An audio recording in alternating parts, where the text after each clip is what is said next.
निर्जला एकादशी व्रत कथा।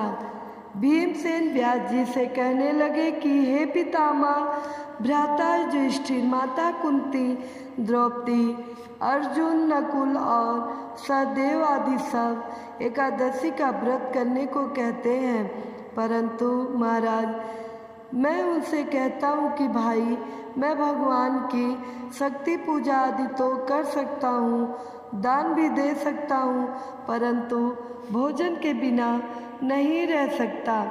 इस पर व्यास जी कहने लगे कि हे भीमसेन, यदि तुम नरक को बुरा और स्वर्ग को अच्छा समझते हो तो प्रति मास की दोनों एकादशियों को अन्न मत खाया करो। भीम कहने लगे कि हे पितामह, मैं तो पहले ही कह चुका हूँ कि मैं भूख सहन नहीं कर सकता।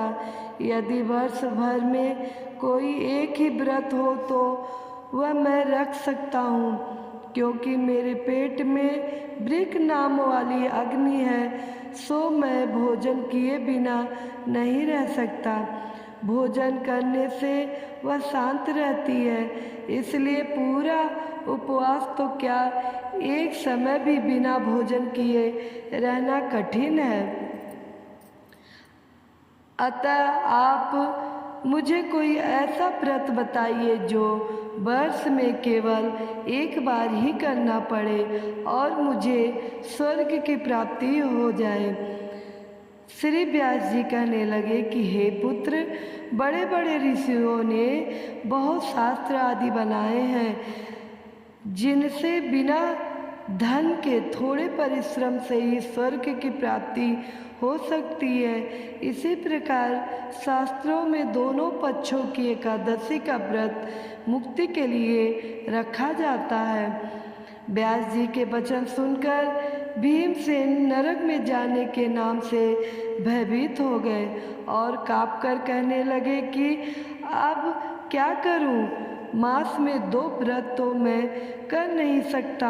हाँ, वर्ष में एक व्रत करने का प्रयत्न अवश्य कर सकता हूँ। अतः वर्ष में एक दिन व्रत करने से यदि मेरी मुक्ति हो जाए तो ऐसा कोई व्रत बताइए। यह सुनकर व्यास जी कहने लगे कि वृषभ और मिथुन की संक्रांति के बीच में ज्येष्ठ मास के शुक्ल पक्ष की जो एकादशी आती है, उसका नाम निर्जला है। तुम उस एकादशी का व्रत करो।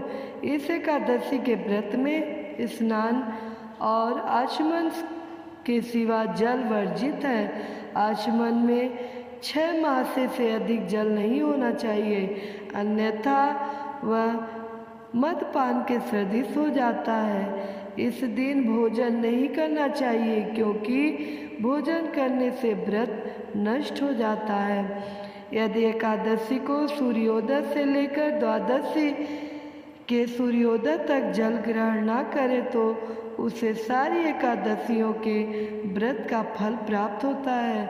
द्वादशी को सूर्योदय से पहले उठकर स्नान आदि करके ब्राह्मणों को दान आदि देना चाहिए। इसके पश्चात भूखे और सत्पात्र ब्राह्मण को भोजन कराकर फिर आप भोजन कर लेना चाहिए।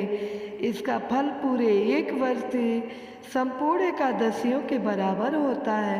व्यास जी कहने लगे कि हे भीमसेन, यह मुझको स्वयं भगवान ने बताया है।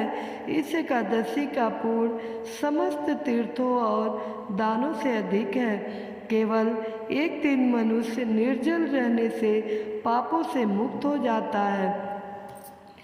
जो मनुष्य निर्जला एकादशी का व्रत करते हैं, उनकी मृत्यु के समय यमदूत आकर नहीं घेरते, वरन भगवान के पार्षद उसे पुष्पक विमान में बिठाकर स्वर्ग को ले जाते हैं। अतः संसार में सबसे श्रेष्ठ निर्जला एकादशी का व्रत है, इसलिए यत्न के साथ इस व्रत को करना चाहिए। उस दिन ओम नमो भगवते वासुदेवाय मंत्र का उच्चारण करना चाहिए और गौदान करना चाहिए। इस प्रकार व्यास जी की आज्ञा अनुसार भीमसेन ने इस व्रत को किया। इसलिए इस एकादशी को भीमसेनी या पांडव एकादशी भी कहते हैं। निर्जला व्रत करने से पूर्व भगवान से प्रार्थना करें कि हे भगवान, आज मैं निर्जला व्रत करता हूँ, दूसरे दिन भोजन करूँगा। मैं इस व्रत को श्रद्धा पूर्वक करूँगा, अतः आपकी कृपा से मेरे सब पाप नष्ट हो जाए। इस दिन जल से भरा हुआ एक घड़ा वस्त्र से ढककर स्वर्ण सहित दान करना चाहिए। जो मनुष्य इस व्रत को करते हैं उनको करोड़ पल सोने के दान का फल मिलता है, और जो इस दिन यज्ञादि करते हैं उनका फल तो वर्णन ही नहीं किया जा सकता। इस एकादशी के व्रत से मनुष्य विष्णु लोक को प्राप्त होता है। जो मनुष्य इस दिन अन्न खाते हैं वो चांडाल के समान हैं, वे अंत में नरक में जाते हैं। जिसने निर्जला एकादशी का व्रत किया है वह चाहे ब्रह्म हत्यारा हो, मदपान करता हो, चोरी की हो या गुरु के साथ द्वेष किया हो, मगर इस व्रत के प्रभाव से स्वर्ग जाता है। हे कुंती पुत्र, जो पुरुष या स्त्री श्रद्धापूर्वक इस व्रत को करते हैं उन्हें अग्रलिखित कर्म करने चाहिए। प्रथम भगवान का पूजन, फिर गौदान, ब्राह्मणों को मिष्ठान व दक्षिणा देनी चाहिए तथा जल से भरे कलश का दान अवश्य करना चाहिए। निर्जला के दिन अन्य वस्त्र, उपाहन, जूती आदि का दान भी करना चाहिए। जो मनुष्य भक्ति पूर्वक इस कथा को पढ़ते या सुनते हैं उन्हें निश्चय ही स्वर्ग की प्राप्ति होती है। तो प्रेम से बोलिए जय श्री हरि विष्णु, जय निर्जला एकादशी की।